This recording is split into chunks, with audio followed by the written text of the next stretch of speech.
viewers, today with the IGF children, we'll be presenting to you what a church is like, the rules of the church, regardless of the standard, why does people want to attend the church, meeting the needs of people in the church, regardless of this standard, why does people want to attend the church, and a lesson based on how God wants to meet the needs of people in the church. My name is Chinewa Favor, and I am 12 years old. My name is Emmanuel, which means God with us, and I am 10 years old.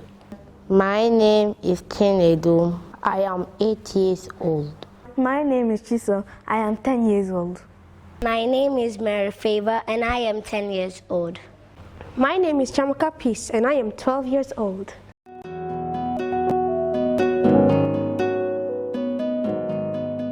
The church. When most people hear the word church, they probably think of a building. Maybe it's a fancy building or simply a building where believers gather. Biblically speaking, a church is much more than a building. The word church is a Greek word ecclesia, which is defined as an assembly. The root meaning of church is not that of a building, but a body of believers with specific nature and purpose. Let me tell you another definition of what the church is. According to the dictionary, the church is the lifeline of any society. The church is the unique place that should instill changes in people's lives. I'm going to tell you people all about the rule of the church. Church in the life of 21st century believers is critical because it fills a gap only the church can. If a car needs to be fixed, it is brought to the mechanic shop. And if someone is sick, the health center or hospital is the best place to seek medical attention. The church is where people should go to seek God in truth, in spirit, and for all their spiritual needs. The church is really a hospital for sinners and not exclusive club for saints. Personal and natural tragedy seems to be the cause of major shifts in a person's assessment of a church. There is something about churches that the society finds it a place only to go in times of hardship and tragedy. This always fascinates me because the general public and media embrace the church or the idea of a church during time of crisis. But in time of peace and affluence, the church seems to become irrelevant again.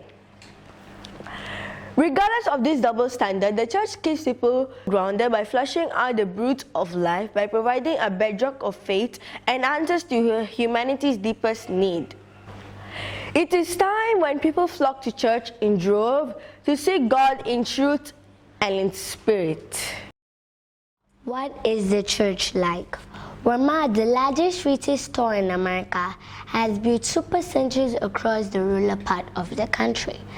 At these supercenters, one can purchase anything from cooking oil to car oil, and from fresh food to fresh produce.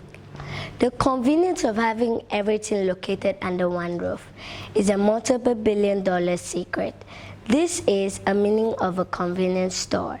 The customers are truly in love with this concept of having everything located under one roof. Walmart, oh really? I think a church is like a supercenter because whatever the situation, there is a Bible-based solution and a counter for each and every problem. I'm not advocating that each individual church will have an expertise to know how to deal with every problem. However, every church should have an access resource needful to guide an individual in the proper direction along God's word. Meeting the needs of people in the church. People need to have their spiritual, emotional, and physical needs met. Targeted small groups should be implemented in churches to be available to meet the need in each believer's life. Irrespective of the church size, the church can provide, minister, outreach services, and effective small groups. Even smaller churches can have and should have specialized small groups to the best of its ability. The church can also provide services, programs, and minister to those in need. At times, it's hard for parents alone to control their teenage children. Yes, this is where the help of church is highly needed. If these parents are churchgoers and there are no seminars, sermons, or programs to help them train these children in fear of God, then the church is failing in its duties. The church should always try to meet the needs of men and women as it brings good news of the salvation message of Jesus Christ. When we talk about meeting the people's need in the church, how was it shown to us? Well, Jesus in the Bible, in Mark chapter 6 verse 31 to 44, and in Mark chapter 8 verse 1 to 9, he fed the 4,000 and the 5,000 respectively. By doing this, he showed us the church's deeds and the church's function. He gave us the blueprints, as in the steps, for meeting the church's needs. He always finds a way to feed the churchcomers. We came to hear him with different intentions, but in return, he fed us with spiritual food for the soul and physical food for the body. Both the spiritual and the physical needs were met. This is the classical Jesus. Thank you for watching our video. God bless you. See you next time.